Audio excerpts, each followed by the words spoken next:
General Assembly. I may do it because it was a very innocent call on both his part and mine. We had a very nice call. It was really a congratulatory call because he had just won. It was just confirmed. And he's the new president, and I think he's going to do an excellent job. The president denies putting any pressure on the Ukrainian leader to investigate Joe Biden or his son's business dealings in Ukraine. The Washington Post, though, reports President Trump told his acting chief of staff, Mick Mulvaney, to hold back nearly $400 million in military aid for Ukraine about a week before that phone call. Money has since been sent to Ukraine. The Democrat chairman of at least 3 House committees threatening to subpoena Secretary of State Mike Pompeo to answer questions about the relationship with Ukraine. The threat comes as lawmakers continue to demand a complaint made by a whistleblower to an Intelligence Department Inspector General, the specific subject of which is still unknown. Senate Majority Leader Mitch McConnell is accusing Democrats of politicizing the whistleblower's complaint and says he personally pushed the Trump administration to release aid to Ukraine this summer, the same time that phone call between President Trump and Ukraine's leader occurred. Fox's Jared Halpern. Puerto Ricans shaken awake late Monday by a 6.0 magnitude earthquake. This earthquake occurred about 40 miles to the north offshore of the island of Puerto Rico. So we're not expecting any major damage or injuries. That's geophysicist Jessica Turner at the U.S. Geological Survey, who says they do not expect a tsunami either. They are bracing for heavy rains and flash flooding on Puerto Rico Tuesday, as tropical storm depression is forecast to move over the island. America is listening to Fox News. Mescla Chamorro Fusion Bistro brings you island hospitality with a true taste of modern Chamorro cuisine. A bistro look that feels like home. Their menu features local and traditional flavors with a twist. From their famous Kelaguen Hafa to fresh ahi poke salad and their award-winning barbecue ribs. Mescla takes your favorite local dishes and serves them with extra flair that you'll only find at Mescla Chamorro Fusion Bistro. Stop by their newest location in the Grand Plaza Hotel in Tumon. For reservations, call 969-2652. Mescla, a true taste of Guam. Are you ready for some football? The Ray Gibson Show has got your NFL fix every Friday on Sports with Blake. Get the latest updates as Blake and Mike break down the upcoming action. Get your game on with the boys on the hotline, 888-TALK, or sound off on Facebook Live at thepoint.gu. League members get a chance to win some awesome prizes that get you through the NFL season. The NFL Picks on The Ray Gibson Show is brought to you by Current Guam with special thanks to GTA. President Trump will address the UN General Assembly in New York Tuesday. He'll likely focus on Iran and the recent attacks on Saudi Arabian oil facilities. A lot of things are going to happen. Let me just put it this way. A lot of things are happening with respect to Iran, a lot more than you would know, a lot more than the media knows. But a lot of things are happening. Britain, France, and Germany have now joined the U.S. in blaming Iran for those attacks. There are currently no meetings scheduled at the UN between U.S. and Iranian leaders.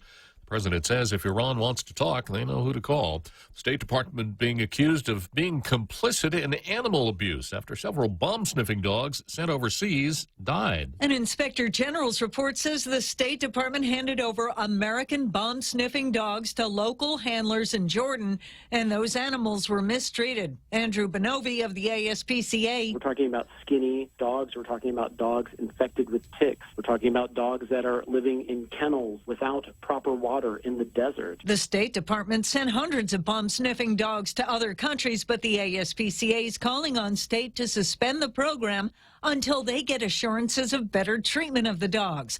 The Washington Post reports state says the program can't be stopped because of national security efforts. Jill Nato, Fox News. A second Kansas resident has died from a lung ailment thought to have been brought on by vaping. That makes 9 people nationwide who've died. Police in suburban Boston go hands-on in the search for a porch pirate after nearly 24 Amazon packages are found in a strange place. Officers in Burlington, Massachusetts turned into Amazon delivery drivers for a short time Monday after the packages were found in a cemetery by a groundskeeper. They tweeted the packages were found in a trash receptacle and the groundskeeper contacted them. They're now investigating who left them and have contacted Amazon. Lisa Lacera, Fox News. And in New York, I'm Jack Callahan. This is Fox News.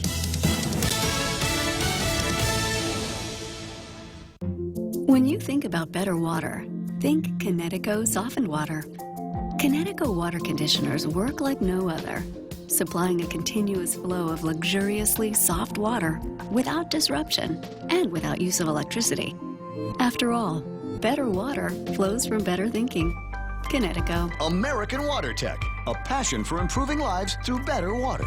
Call American Water Tech at 649-2301 or email info@americanwatertech.com. Save big. Save really big when you bundle up your insurance policies with Nanbo Insurance. Insure your home, auto, motorcycle, or business with Nanbo and enjoy great savings, up to 50%. When it comes to insuring your property, no one knows better than the company with over 50 years of service to the community. Don't compromise the things that matter to you most. Call Nanbo today at 477-9754 or visit nanbo.com for more information. Nanbo Insurance, serving you since 1968.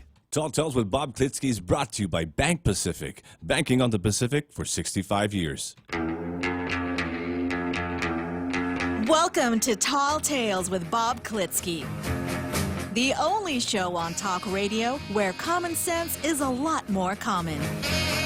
Phone lines are now open at 888-TALK. That's 888-8255. And now, The Point proudly brings you Tall Tales with Senator Bob Klitzkie. And now, sitting in for the vacationing Bob Klitzkie, here's Daryl Taggarty. A well-regulated militia being necessary to the security of a free state, the right of the people to keep and bear arms shall not be infringed. Welcome to Tall Tales for Tuesday, the 24th of September, year of our Lord, 2019. I'm Daryl Taggarty, sitting in for Bob Klitzkie. Talk to him today. He sounds good. And he'll be back in 13 days. Promise. As much as I could promise it. Anyway, he will be back in 13 days, 2 weeks from yesterday. And thank you very much for tuning in to Tall Tales. I'll be with you until 6 o'clock, and we'll take a look at what's going on in our news here in the community today. Actually, I haven't been with you since Friday, so hope you had a good weekend, and thank you for tuning in yesterday. not finding me here, but thank you for tuning in yesterday, even though I wasn't here. But I am back, and so we will not. There was a story I almost brought in with me, but I thought when I read through it, I thought it was a little, not on the subject so much of Second Amendment as it is sort of it's more, the story is more about the storyteller than the story itself. It was something about Donald Trump Jr. and Ivanka Trump being on opposite sides of the debate within the White House on gun control. But that's not what matters. It only matters what the president and the majority leader of the Senate and the leadership and the vote in the House agree on, right? It's all that matters. If they agree on something, something will happen. Some statement of policy will be issued. Otherwise, it's just positioning. So we'll continue to keep an eye on this, but no news. Maybe no news is good news to some folks. The more I look at it, it's leave well enough alone nationwide. We have our protections already in place here on Guam, but I'm not in a position to recommend that Guam's level of protection be imposed nationwide. So let's go right on to Zam-e Kotni.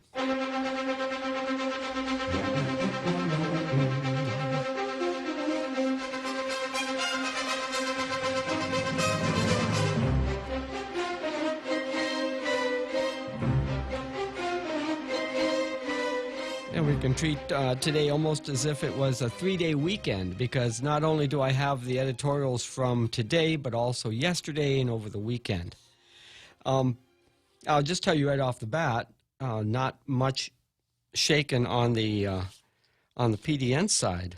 There was a PDN editorial on Pacific Sunday News calling up to step up the services, and that had to do with caseworker services over at the Department of Public Health and Social Services Senior Citizens Division.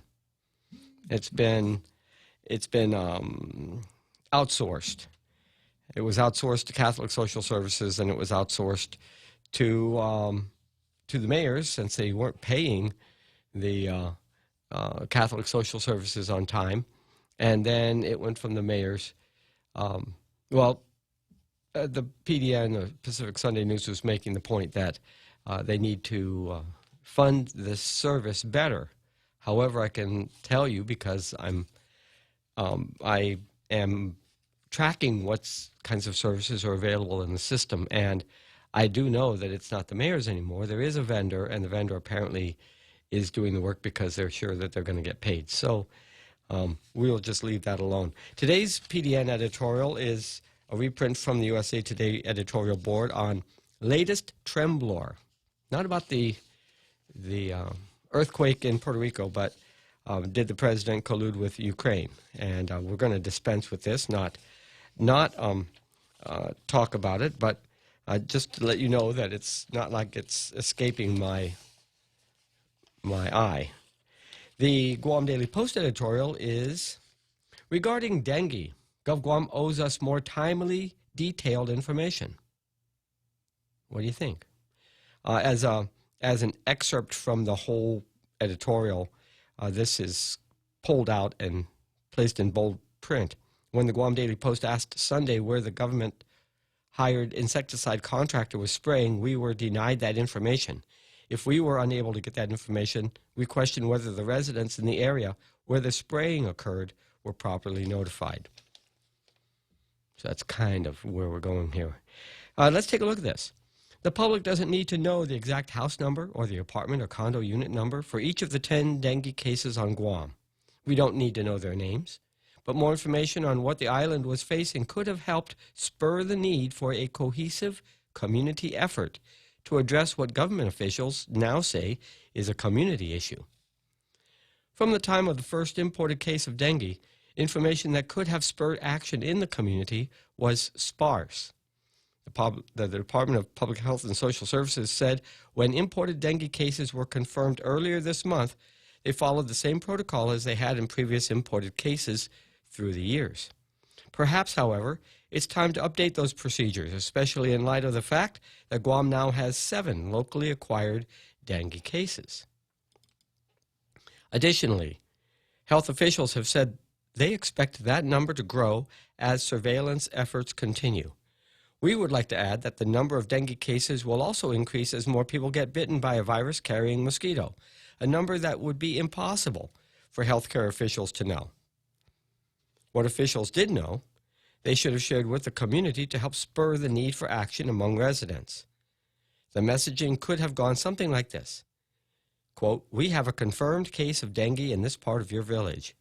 At this point, there is no need for alarm, but there is a need for us to work together.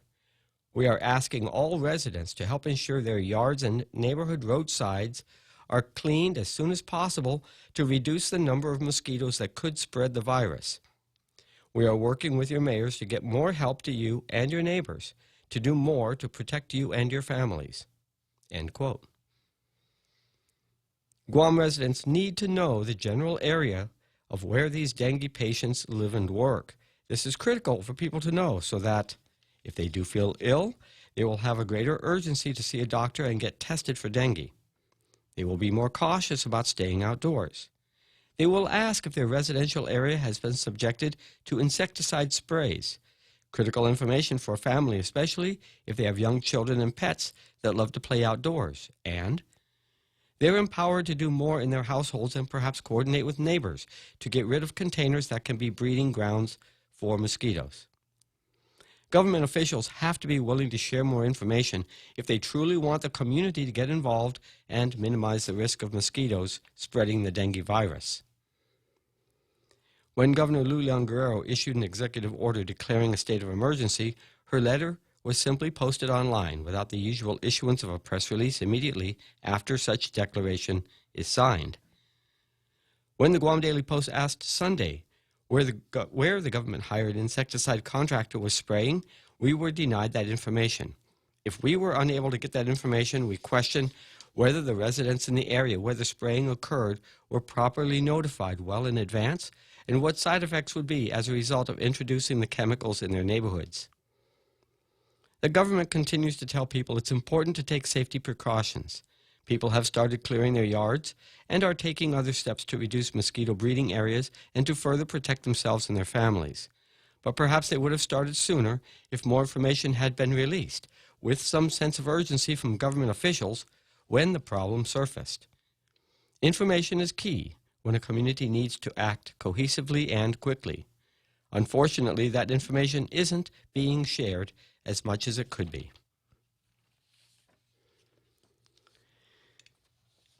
Our telephone number here at the station is 888-8255.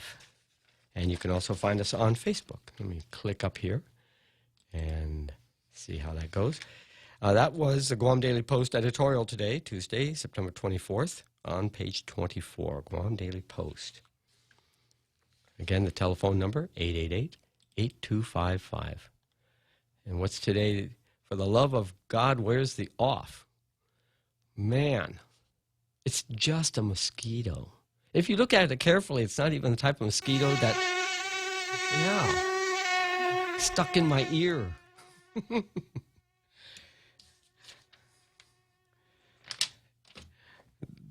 But, that mosquito, right? If you look at it carefully, it's probably not the kind of mosquito that carries dengue. But how do you know? Unless you look at it carefully or you get to swat it. You look at it. You need to just eliminate the mosquito breeding areas as much as you personally can. Yes, there's the wild, right? The great wild outdoors. Banana trees, right? There's all kinds of places, grass, tall grass, where mosquitoes can breed. And they do. They breed. And so we're not going to get everything. And that's where public health comes in, right? They will go out and spray an area to try to knock down those wild areas. But around our own homes, there are things we can do. When I read this article, this was my thinking on it. For what everything is being said, information isn't being shared as much as it could be? Absolutely. As mentioned repeatedly, Anzami Ikatni, editorials should provide readers with actionable information that expands on the details contained in the reporter's stories. In today's editorial, the Post points out that government officials failed or refused to release details that would allow residents to respond appropriately and without delay.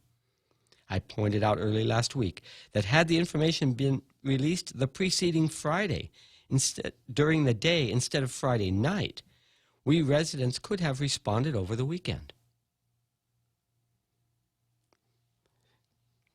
Just saying, this is the kind of editorial we need right here.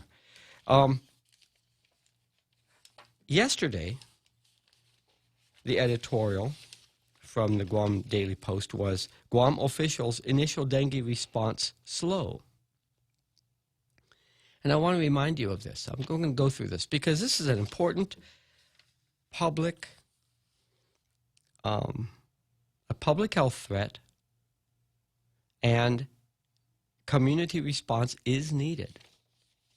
So information, yes, we need the government to be involved to help coordinate the activities, and some of that activity is information. So let's take a look at yesterday's Guam Daily Post editorial. Guam officials' initial dengue response slow. By rate of infection in less than 2 weeks alone, Guam's current dengue fever problem has been the most concerning for 3/4 of a century. Guam hasn't had a single locally transmitted dengue for over the past 75 years. Until earlier this month, public health officials have previously stated. 2 confirmed locally acquired dengue cases were made public less than 2 weeks ago. One is a man who lives along Swamp Road in Dededo. Another is a student at Agata Johnston Middle School. Now we have a 3rd infected student who attends Harvest Christian Academy. We now have 7 locally transmitted dengue cases, in addition to 3 Guam dengue cases that were contracted overseas. Ooh. Smoke them out, yeah. Wow. Just a reminder, folks. I think next time, Real Joe will just kind of make it like real cool. It's 420. You don't say. You don't say. Oh, was that an open mic? Would you have your mic open in the next room? No, you can't do that. That's FCC rules. Maybe even company policy. But for those of you out there in radio listener land, in the privacy of your own home, if you're not on the road, don't let us interrupt you here. We now have 7 locally transmitted dengue cases in addition to 3 Guam dengue cases that were contracted overseas.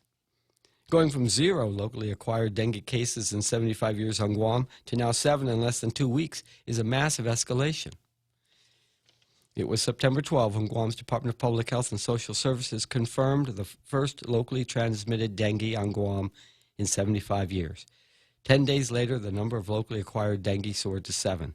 As of Saturday, Guam had a total of 10 dengue cases, including cases that were acquired overseas, one from Yap and the other from Palau. The origin of the third imported dengue case is not known. While there have been Government of Guam efforts to respond to this escalating problem, the initial response to protect our community might have lacked robust efforts. As an example, the dengue case at Agata Johnston Middle School was confirmed on September 11. Agata Johnston Middle School stayed open for 2 more days after that confirmation. And although it did close on September 16 for the spraying of insecticides, it opened again for another 5 days before its announced second closure this Monday. Now we know that another locally transmitted case has been confirmed at Orta Chalampago Elementary School, which is a close neighbor to Agata Johnston Middle School. Following the confirmation of 1 locally transmitted dengue each from Orta Chalampago Elementary and Harvest, classes at the 2 schools are closed for this yesterday. A better response time compared to how officials handled the dengue case at Agata Johnston Middle School. Public Health hasn't said anything about taking action at schools in relatively close proximity to the Swamp Road dengue fever case, including Wettengel Elementary, Astumbo Elementary, Astumbo Middle School, and maybe even Ukadu High School. It might not be a bad idea to consider these schools for specific prevention efforts. While Public Health and other support agencies are conducting outreach and encouraging people to get rid of potential mosquito breeding grounds, we do think more needs to be done. One area of concern includes ponding basins and low-lying areas where rainfall can sit for days and provide enough time for mosquito eggs to hatch and grow into more flying disease carriers. It's time to improve on dengue prevention efforts. This problem is unprecedented. Now, I'm not going to, I agree with this editorial, but I'm not going to consider it for a star, simply because they get down to the last line and then they kind of go off on a little tangent. It's not unprecedented. The problem is not unprecedented. The premise of the entire editorial is that the response has been slow. But it's not unprecedented. The problem is not unprecedented. The response is slow. These are 2 different things. And the problem does have precedent. And the response was that they fogged and sprayed the whole island. And that was immediately following the securing of Guam after World War II by American forces. They wiped out the mosquitoes.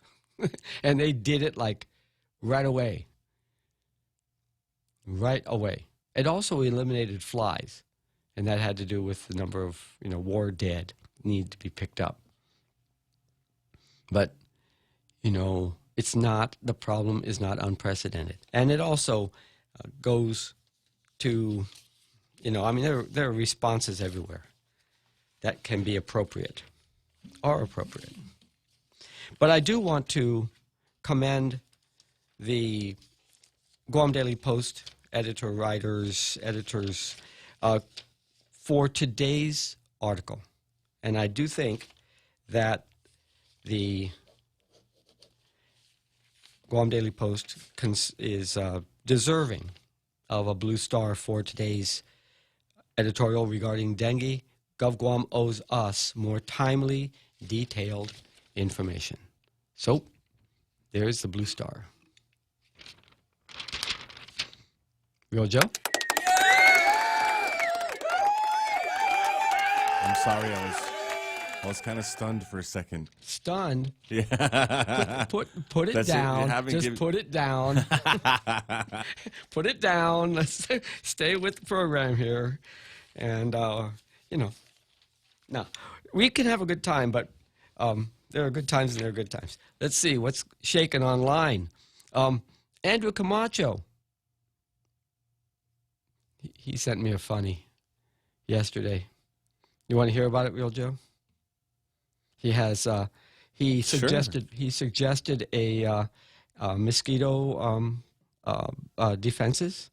Oh, the wearing of a burqa. There we.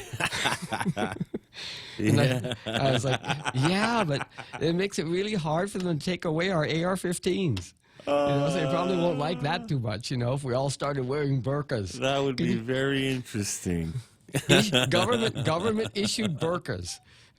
GovGuam issued burqas. You know, if there was a contract. I don't know. I'll tell you, I've encountered some mosquitoes that will get you through the burqa.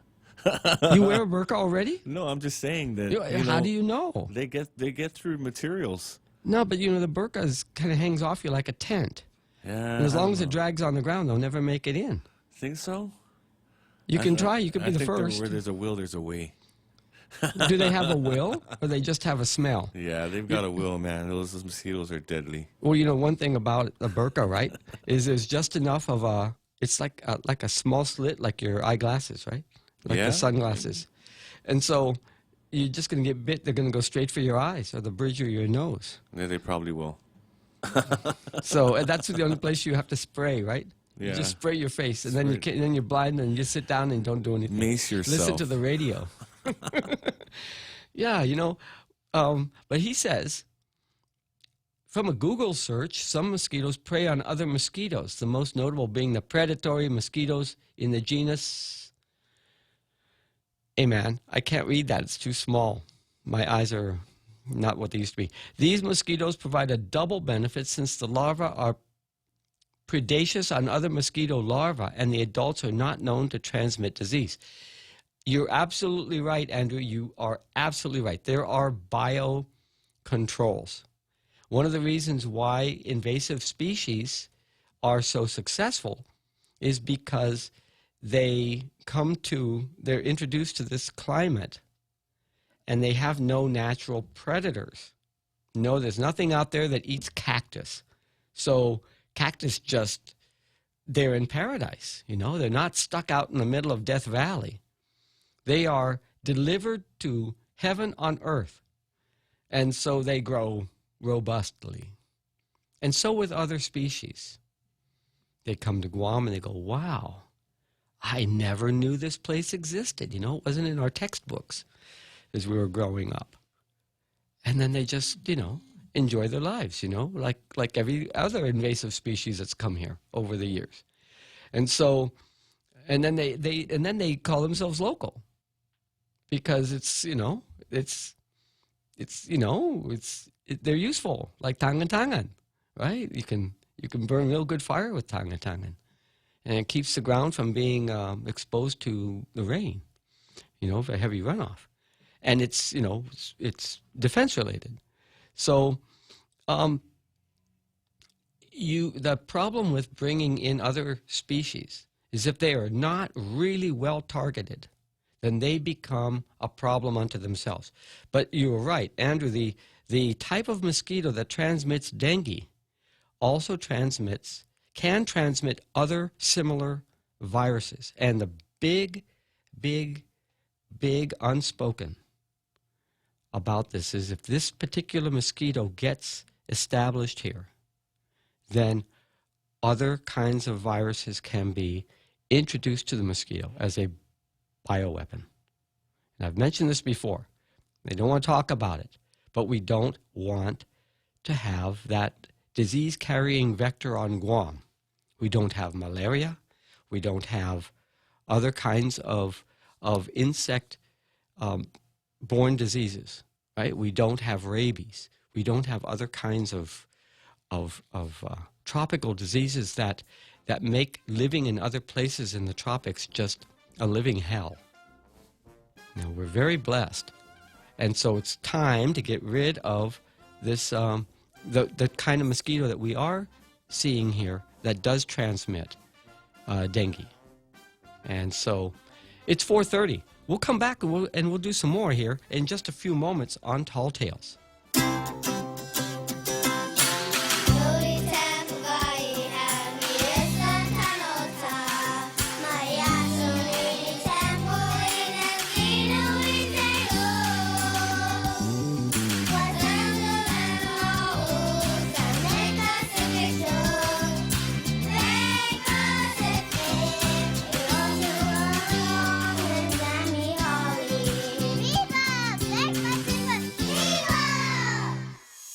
GRMC's Neuroscience and Neurology Department treats a wide spectrum of disorders associated with the nervous system, spine, and brain. Some of the more common disorders include seizures, epilepsy, dementia, sleep disorders, migraine, and stroke, which is one of the leading causes of death on Guam. GRMC's neuroscience team is equipped with the latest technology and the finest neurological doctors. To make an appointment, contact GRMC Specialty Clinics at 645-5500.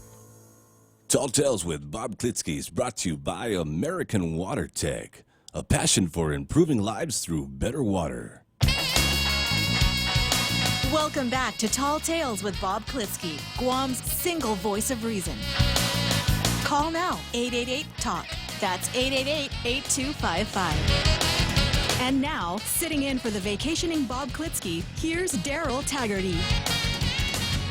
Absolutely. Welcome back to Tall Tales. I see on Facebook Live, Margaret Bloss is the first one out of the block. She says, good afternoon, Daryl. And JG Timinglo is here. Hafa de Isla Marianas. And Prudencio Meno says, mayors need to urge village residents to properly dispose of tires. Tires, they catch water. You know what I did? Real Joe, you know what I did with all the tires in my yard? You sold them. No, you can't sell them. You got to pay for the disposal fees. Like Did you fill them $5. with dirt and turn them into planters? No, I haven't, because even if you put the dirt in them, they'll still fill with water, and the mosquitoes will still breed in there. What I did was I put a big honker drill bit on my drill, and then I just drilled 4 holes in the sides, in the side walls. Yeah. Flipped it over, 4 more. Next tire. And I did that with all the tires, and then I laid them out. Then I went back and I watched after the rain to see if it was holding anything, and to make sure that they're lay flat. And then they're dry. They just stay dry. The water just goes through, drains out. And that's one of the things you can do. I mean, there's no way to keep I guess you can get one of those outdoor foggers and fog all of the bushes around your house and the tall grass and the empty lot next door and things like that. But short of that, you can't get rid of all the mosquitoes, but you can get rid of. You know where I found some more breeding grounds? At my dad's house. Yeah. He has a brick. He walled in part of the carport, but he didn't put a roof on everything. So the top of the blocks of the wall, it's pooling water. On the very top, there's maybe a couple of inches, and the rainwater sits in there. So I've had to go along with one of those squirt cans of oil. Yeah. And squirt little zerk of oil on top of each of them. What's that going to do? Oh, it just puts a film of oil on, and then it smothers the larvae. When they come up, they're coated with oil, and they can't live. And the other mosquitoes buzzing around, it's not water that they can lay their eggs into. So that's another thing you can do. And so it's letting you know. And yeah, it can't be a real light oil like diesel or gas, because it'll evaporate off. And see, Adonis is there. Hey, Adonis. And Andrew Camacho says, Guam's homeless population is very vulnerable to the dengue virus. I hope the Department of Public Health has a plan for them. You're absolutely right. This is one of the things. The government can think of a lot of things, but unless it's thinking very broadly. It's not going to catch everything. Chris Chip says, based on the story about the mayor of Jotnia, who's now under federal indictment, are they too busy with their sidelines? You know, I guess if you're getting paid real well, what do? The incentive is to make even more. So I'm waiting for that story to develop a little bit more. The caller said vegetable oil or some kind of olive oil works great. Oh, good. Yes. Oh, you know, and also, and you've got a lot of it around, right? It's not like you want to squirt motor oil on top of everything. It has a smell. But thank you very much. You see, more people talking about this stuff, it gets the word out. But yeah, you can pour oil. The capsule doesn't take a whole lot. It'll come up, it'll spread, and then you pour it on, and it covers where you can't easily scoop the water out, and you know the next time it rains, it's going to fill up again.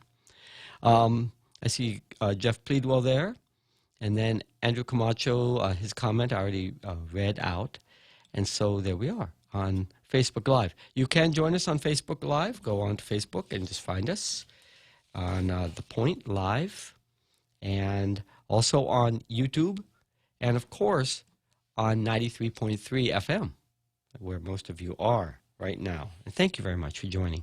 Our telephone number here at the station, 888-8255. Love to hear from you today. Tell us what you are thinking about. Let's see, there was another one. I'm going to go back to yesterday's. Let's see. Yeah, here's the Sunday Guam Daily Post editorial. Looking back at the material I didn't read yesterday. It's kind of all the paper from the 2 days. And it was Guam's festering problems with junk and strays compound the dengue scare. So let's take a look at this. It's interesting because Guam's perennial problem with stray dogs has intersected with illegal trash dumping as the island tries to grapple with dengue concerns. On Thursday, as various government of Guam personnel went to Dededo and Mingilao neighborhoods and difficult-to-reach houses as part of an outreach to help people get rid of mosquito breeding receptacles and encourage them to protect their families from mosquito bites, they also encountered illegally dumped trash and stray dogs. Surprise, surprise, right? At a meeting Thursday to discuss the island's problems with stray dogs, Mayor's Council of Guam Executive Director Angel Sablan said stray dogs made the job of reaching out to residents in Dededo even more challenging. Many stray dogs, estimated by Guam Animals in Need to now number more than 25,000, have become a hindrance to outreach efforts to stop mosquitoes from breeding in larger numbers and exposing our residents to the threat of dengue transmission. Wow. The dogs are protecting the mosquitoes. This is not good. Quote, we have this dengue dilemma that we're dealing with, Sablan said. Quote, we have our Department of Public Health and Social Services officials going out to different areas at Swamp Road and Dededo and the difficulty they're seeing. Too many stray dogs that they don't even want to approach the house because the dogs are in the way and might come and try to bite them. The dengue problem has shown an even bigger spotlight on the illegal dumping of old tires, appliances, and other bulky household junk that had been strewed in jungle areas and vacant lots collecting rainwater. These big pieces of junk provide more places for mosquitoes to breed. While dealing with the dengue information outreach, government personnel have also had to allocate time to haul old appliances from the jungle, diverting resources from more urgent efforts to stop dengue from spreading. Stray dogs and illegal dumping of trash are among the problems the mayor's offices have long had the power to act on via the issuance of citations and tickets. So far, their efforts on trash and strays have lagged.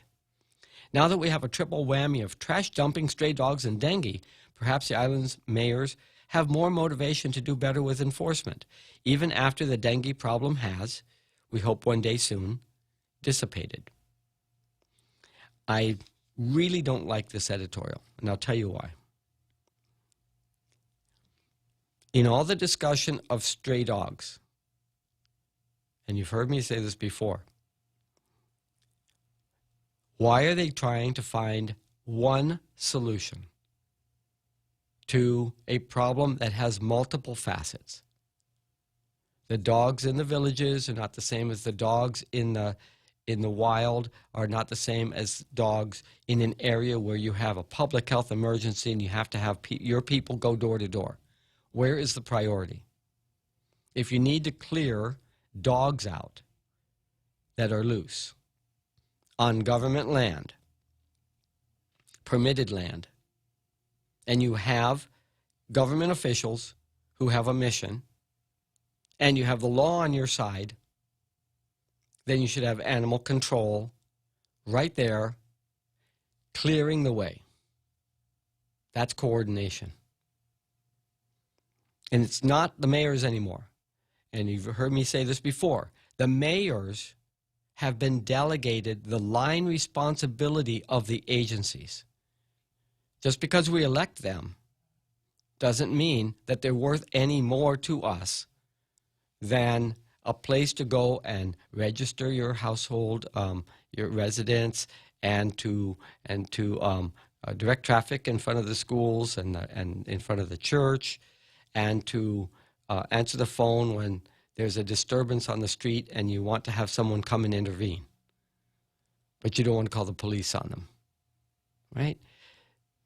Besides that, their responsibilities are to oversee things like senior citizen centers and recreational centers and stray dogs and trash pickup, and these are all line responsibilities of executive agencies, not the mayor's offices. And we're spending millions and millions of dollars on the mayors. And they are concerned about getting bit when they're supposed to be prepared, equipped, competent, organized to actually solve the problem. But they're not, because the responsibility is too diffuse to hold anyone accountable for getting the work done. And we're seeing it. Even the editorial, they fell victim to this. Oh, let's point the finger at the mayors. No. The entire government is supposed to be organized for its mission. And right now, it's a public health mission. And to be effective. So you have the people going forth. When there's a problem, you bring in the people who are going to address it. They're all on the payroll. There's no reason to point fingers, because they're all the same people, and they are, if they're not from the mayor's office, employees directly, they are executive agencies, or they are deputized and assigned. Welcome to Tall Tales, line 1. You are on the air. Yeah, hi. Hi, Darryl? Yes. Yeah. It's been a number of years back. This problem has been going on for decades, but in the early 80s, late 70s, I used to go on those special hunts on base, right, for deer and pig. Yes. And when we go to the safety shack, the safety briefing officer would say, at the time, 1 deer, 2 pigs, dogs and cats, take as many as you want. Mm-hmm. And this goes a long way back, and year after year after year, the problem is still there. And the common denominator, I think, is nobody wants to make a move unless there's money. You know, they say, oh, we don't have the funding for that. Exactly, yeah. So everyone's waiting for the funding. Yeah. It's a bad habit. Yeah. The other thing I mentioned early on in another time is that I've got 2 dogs. They're up to date on the shots and such. My veterinarian said tapeworms and hookworms we don't have to worry about. I mean, tapeworms and roundworms we don't have to worry about. The hookworms, they can pass it on to humans. So there's another problem. Never mind the mosquito and the dengue. What about the stray dogs and the hookworms? You know. So it's a social problem. Okay. Well, yeah. Thank you very much for your call. It's a good reminder that there are that these feral animals can carry, and do carry endemic diseases, and those diseases can be passed on because it gets into the soil, and then as people walk through the soil without having hard shoes on, then they get the parasites burrow through the feet. And this is going to be a public health concern for people who have who are less less prepared, less money for boots, and are walking in Zoris. And so it's not I don't want to say it's a class issue or high income, low income issue, but that's how it kind of breaks out, because the places that are more likely to have parasites becoming endemic in the ground, in the water puddles on the ground, are places that are not paved, don't have clean sidewalks, don't have a good drainage that's engineered into the roadsides. And so, thank you. You're right. We used to have solutions, but where are the... One quick thing. I think 1 or 2 years ago, it hit front page in the PDN where this military family, it was headlines front page. They never seen so many stray dogs in their assignment, other than on Guam. But people don't want to get rid of them because, it's a pet. It's but these stray dogs are not pets. They're a problem. Thank you very much for the call. Appreciate it. Yeah, we're but I don't really want to. I mean, I appreciate that sometimes we get comments from people who find Guam somewhat shocking in some respects, right? But we ourselves know this. Street by street, we know, because the kids are walking to school every morning at 7:10 to the bus stop. We know what homes have, multiple dogs that are being used for security, but it's like 7 dogs and they're all running loose. And they get their jollies by tormenting the kids that walk past. The parents are walking with umbrellas and sticks and, escorting their 5, 6, 7-year-olds to the bus stop. So we know already. It's not hard. But the mayors aren't working on it. And they're not collecting the information. They're not coming up with any kind of a systematic plan. And now they're overwhelmed. Maybe we shouldn't have given them the $70,000 salary, and then they wouldn't be quite so overwhelmed. But now they're overwhelmed. They just can't stand being out of the aircon. I'm sorry. Or the aircon car. I'm sorry. It takes a little bit more than that if they're going to be mayors. But maybe the solution is to get rid of all the mayors and take that money and put it into community services and the coordination at the agency level, department level. Let's go to line 2. Line 2, you're on the air. Thank you for calling Tall Tales. Yeah, thank you. I was listening to your last caller, and he talked about opening the military bases. And what did he say? 1 deer, 2 pigs, and as many cats and dogs as you see? No, he was saying that over the years, the military has had a hunting program inside the fences, and people could come and apply for the right to hunt on base in designated areas. This was being done before, but whether it's being done now or not is immaterial. It was an approach anyway, he said 1 deer, 2 pigs, and then many dogs and cats as you see, right? Right. Okay, now I'm a jogger. I've been bit 2 times by dogs. Okay, and I called in before, and I said we ought to get out there and shoot them. Mm-hmm. And all the bleeding heart, just like you. Oh, well, we can't tell the difference between a boonie, a feral dog and yes, you can. You can tell them in a second because one's well fed, another one's not, and it's full of mange, and it looks like hell.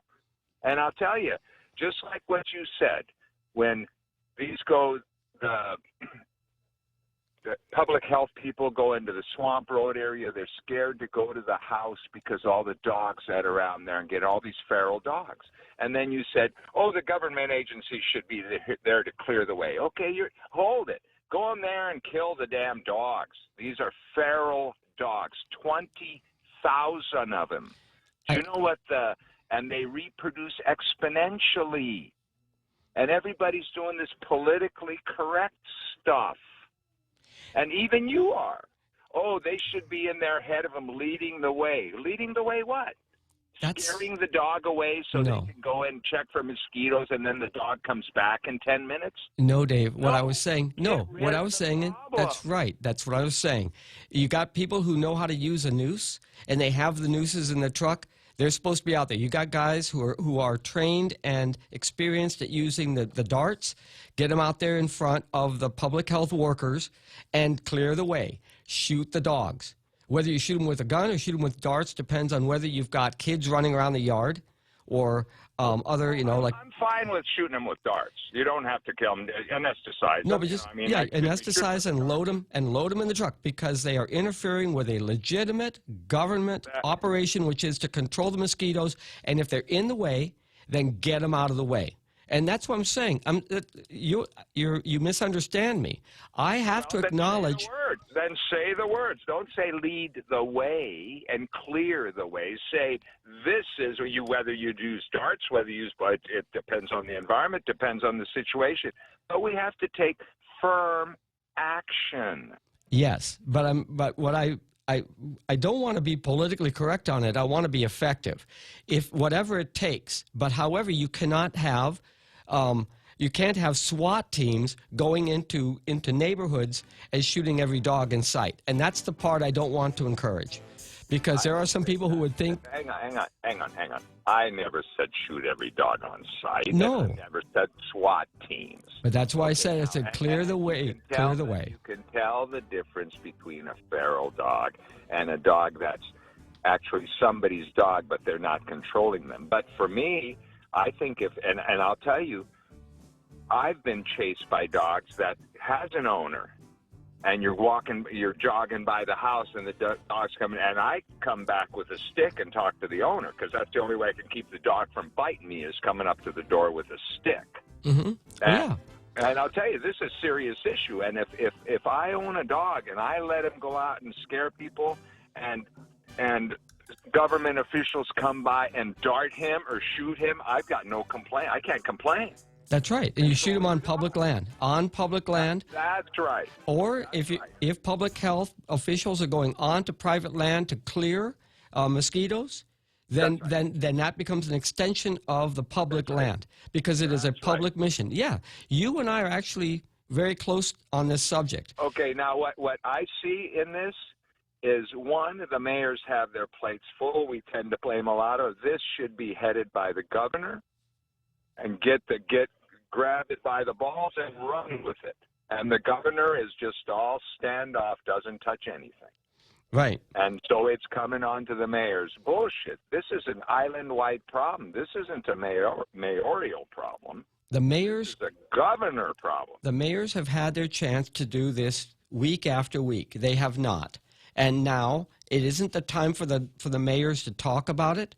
It's time for the workers that are in the mayor's offices who are capable of doing these jobs to be deputized under public health and deployed. Because the problem is they work with traps only and nooses. Okay, you get a feral dog, and if he survives, he's smart. He ain't going in that trap. I've seen it before. I live in a neighborhood where people dump dogs. Right, but they can put a trap down, and they come back and they pick the trap. The traps don't work, and the noose doesn't work because they can't get close enough to that dog to get a noose around him. Yeah, that's all we give our people is traps and nooses. Everything else is taboo. No, now they need to get the people out there who are trained to use the darts. You got to admit it. Everything else is taboo. It can't be anymore. Noose, meaning you can't do it. But it has to be. We have to change our thinking on this. Oh boy! Now let's get these politically correct whiners out of the position, and let's get some people that gets stuff done in there. And I'll tell you, straight to the governor. Governor gets stuff done. You heard it here, right here on Tall Tales. Thank you, Dave, for the call. Thank you. Bye-bye. Bye-bye. Let's take a break here before we go to Francis after this break. Well, everybody's heard about the bird. The bird, bird, bird. Circle K has a 3-pound rotisserie chicken, now available for the introductory price of $9.99. It's the biggest, tastiest, and most affordable rotisserie chicken of its kind on island. Save even more by getting a family meal with 2 sides and a bottle of wine for only $25.99. The Circle K rotisserie chicken. Get yours today. Circle K. Take it easy. Looking to relocate your business? Prime Space is available at the Camacho Landmark Center at the intersection of Marine Corps Drive and Chalon San Antonio, next to Personal Finance Center. Located in central Tamuning, close to the airport, hotels, major shopping, restaurants, financial institutions, the hospital, clinics, schools, and GovGuam and federal agencies. Your business can experience the benefits of this first-class commercial facility. Join other successful Guam businesses who have moved to this modern, multi-purpose commercial center. Call Carlos Camacho, 300-7744 for more information. Tall Tales with Bob Klitzkie is brought to you by Bank Pacific, banking on the Pacific for 65 years. Yeah,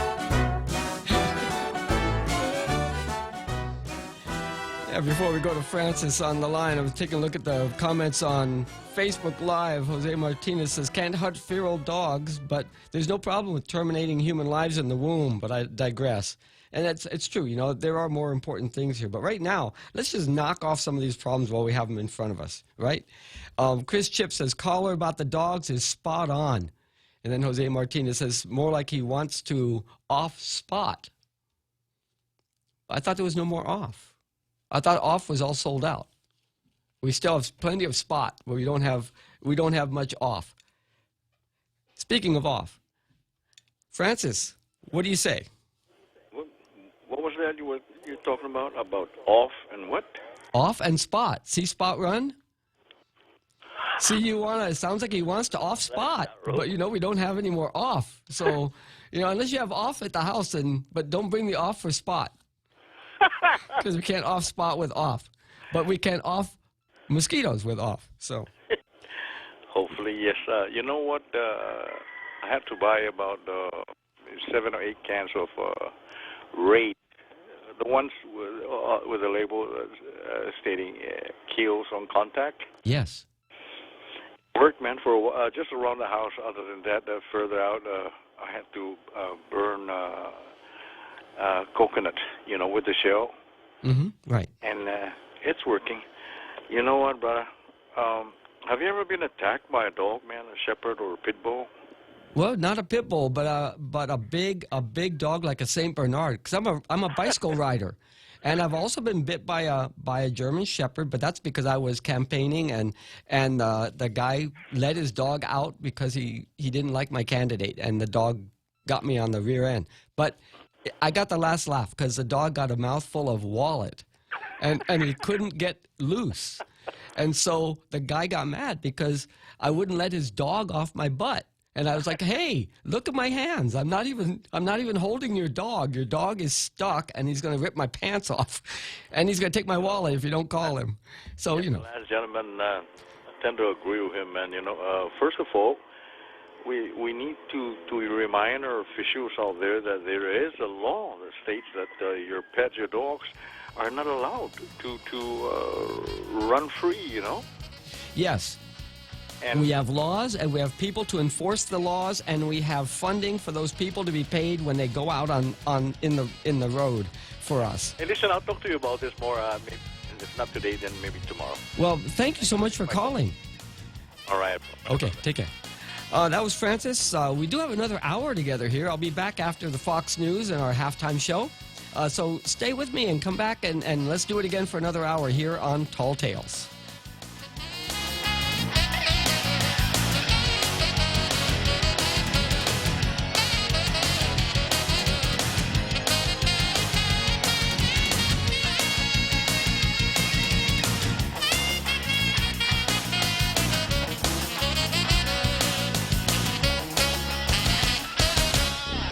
The Point is KUSG, Hagåtña, Guam, 93.3 FM and 104.3 HD3.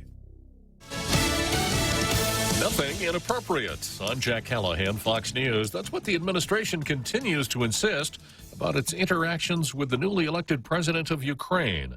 Vice President Mike Pence telling Hannity on the Fox News channel last night. Throughout this process, that all of our administration's contacts, the president's conversation, all of my discussions with President Zelensky were all based upon proper considerations of how we support Ukraine, how we support their effort. The administration now considering releasing a transcript of President Trump's July call with Ukraine's President Volodymyr Zelensky, during which President Trump insists there was no pressure applied and no quid pro quo.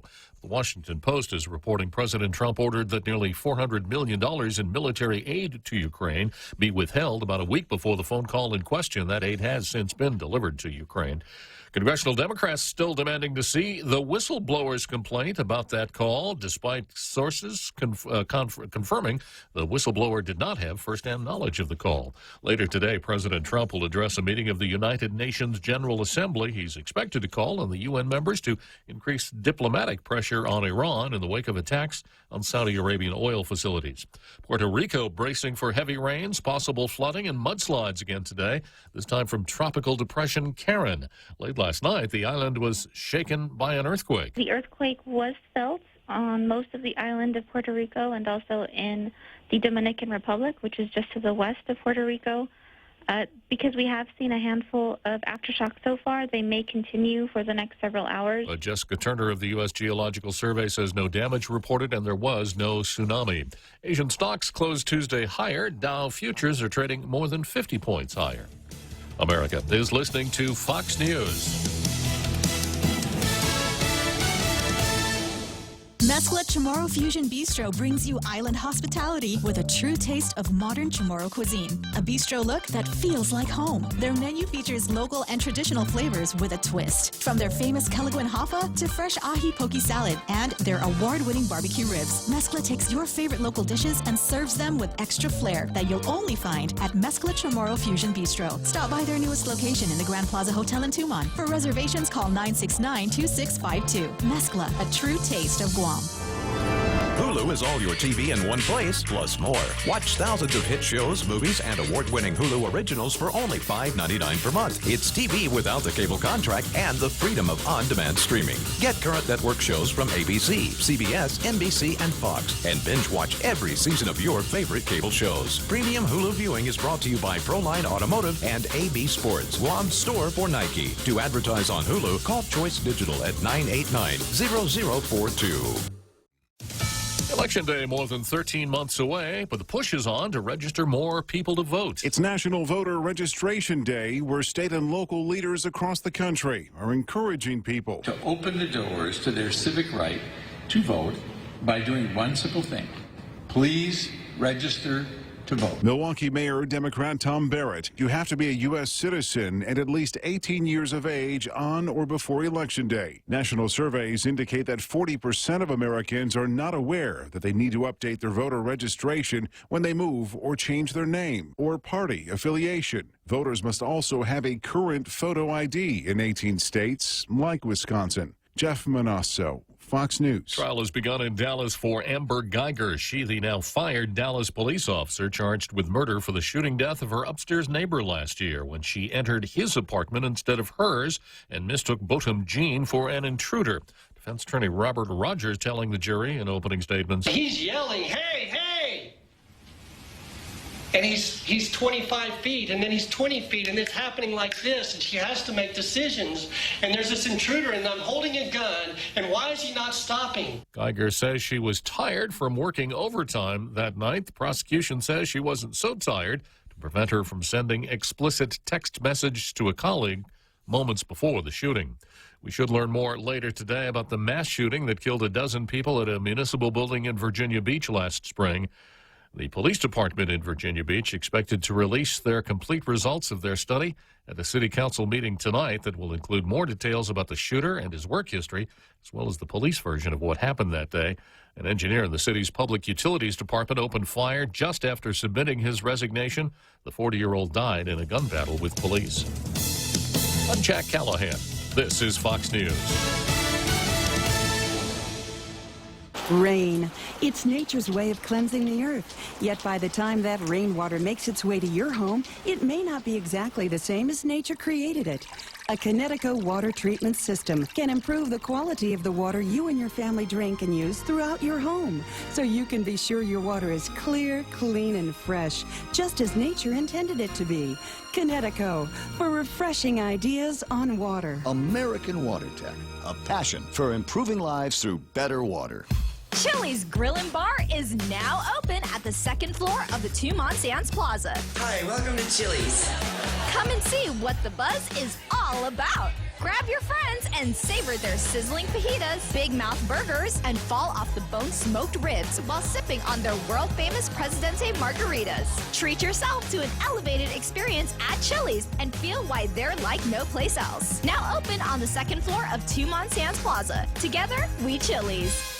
Talk Tales with Bob Klitzkie is brought to you by Bank Pacific, banking on the Pacific for 65 years.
Welcome back to Tall Tales. I'm Daryl Taggarty, sitting in for Bob Klitzkie.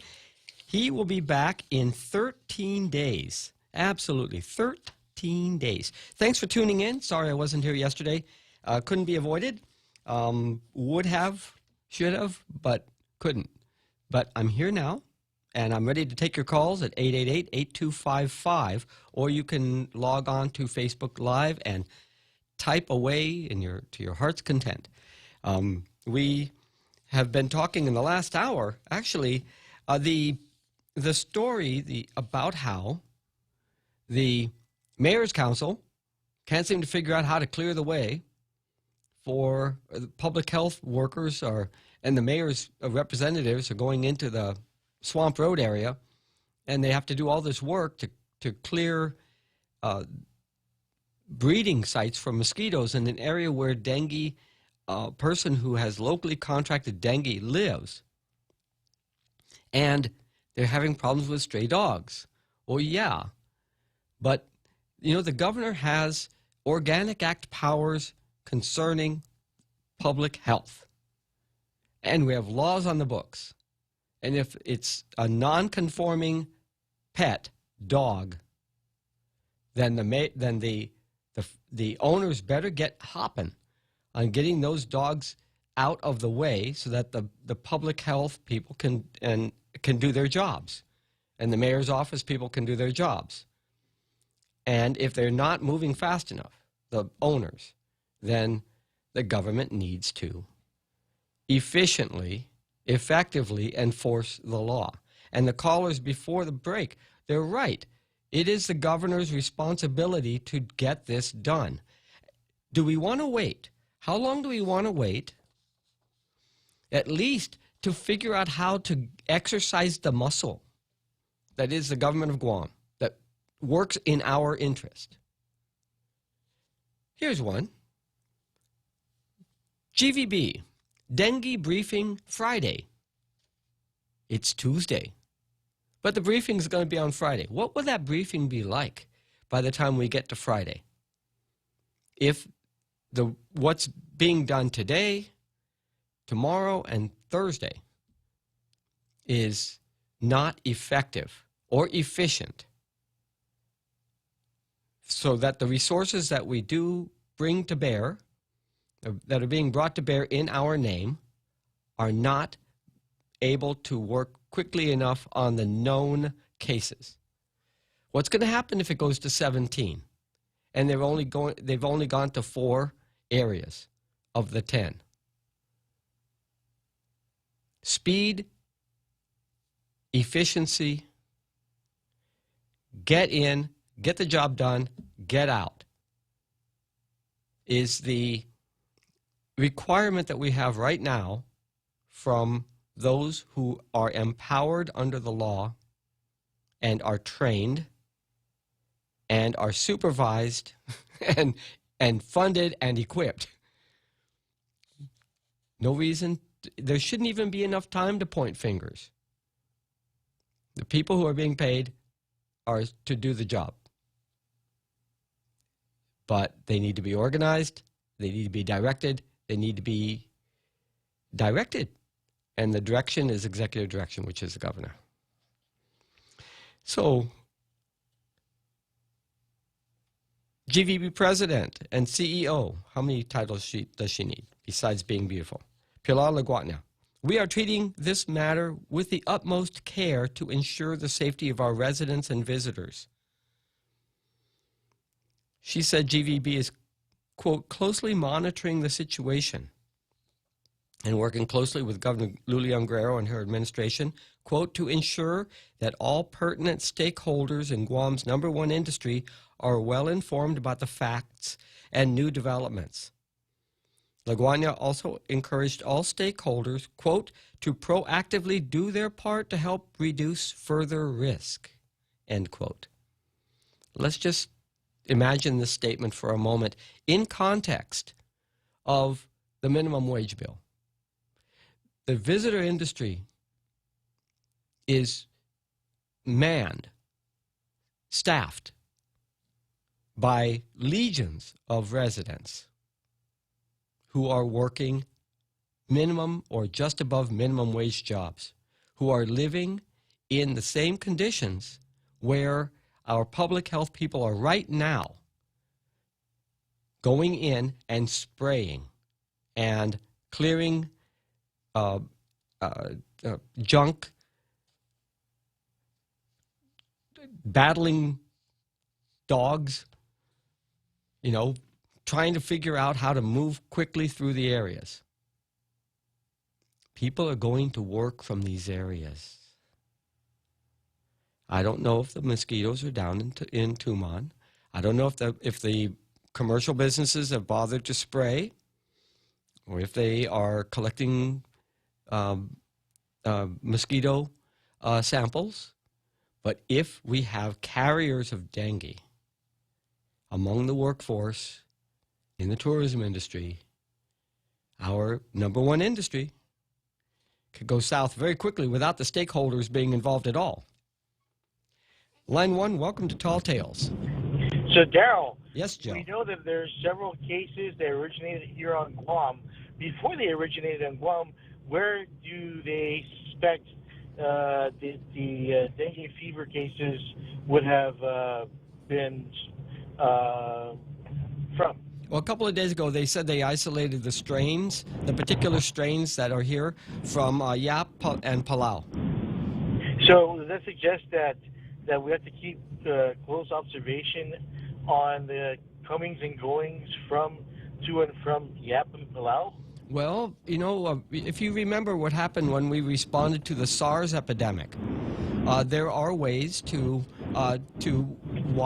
monitor the comings and goings of people from areas that are where there's epidemic disease, right? So there's ways to do this without interfering with the individual personal freedoms of travel and movement. But I don't know what they're doing. I don't know if they're keeping track of people coming from those areas, in particular to track them every couple of days with phone calls. It could be. That's what was done with SARS.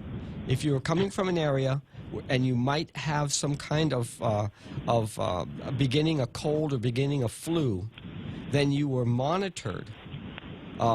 This happened when we traveled to Taiwan. They monitored us and they were saying, you must respond to our telephone call when we call you, and we're going to call you every 48 hours to find out how your son is doing, because he's exhibiting an elevated temperature. They're very specific about it. This is the government of Taiwan or the CDC people? No, government in Taiwan. And we were coming from Guam, and they were still, there was one protocol for monitoring all visitors because they didn't know where it might be coming in from. And the same thing here. They work in cooperation with the CDC people, right, internationally? No, there's a World Health Organization protocol, and it's pretty much, it's close to, it's similar to what the CDC says, but also it depends on how coordinated your local public health enforcement is. So, Darryl, I think there are at least two ways, maybe a lot more, but at least two ways I can think of to look at this is, first, the economic way, which is okay, you can come and go as long as it's economically in our interests. And the other way is more ideology, which is we don't want to interfere with the comings and goings and free movement of free people, right, within the law. But, in cases like this, someone's got to pay for the resources to keep track of these situations, right? No, but we're not bringing in additional people. Why would it cost more? We're talking about people who are already on payroll. We're not talking about additional people. We're talking about the same people whose job it is to do this same thing day in, day out. It's just that now they're sexy. They weren't sexy 3 weeks ago.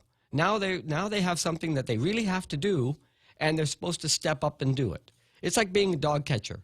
Okay, so it wasn't sexist. Are we grading them? So far, do we have a grade for them? Would you say they have a C for now?